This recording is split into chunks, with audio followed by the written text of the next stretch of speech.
মাননীয় শিক্ষামন্ত্রী সব জায়গায় গিয়ে বলে নকল আর চলবে না।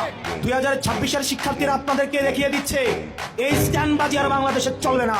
হাঁটু সমান পানিতে, বুক সমান পানিতে 2026 সালের এইচএসসি পরীক্ষার্থীদের আপনি ডুবিয়ে আপনি পরীক্ষা দিতে বাধ্য করেছেন। আপনি পরীক্ষার প্রশ্নের মধ্যে 2টা সৃজনশীল আপনি ভুল দিয়ে রেখেছেন।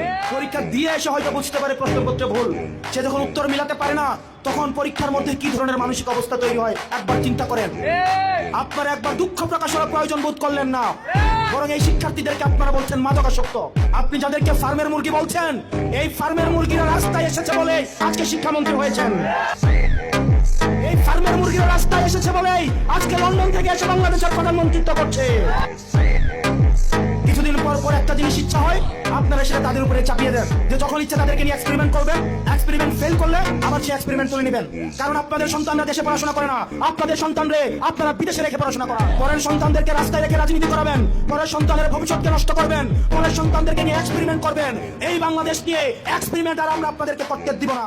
না হয় এই শিক্ষার্থীরা যদি রাস্তায় নেমে দৃঢ় অবস্থান নেয়, আপনার পাটাতন যে শক্ত না, এই অর্ধবেলা আন্দোলনেই সেটা বোঝা গিয়েছে।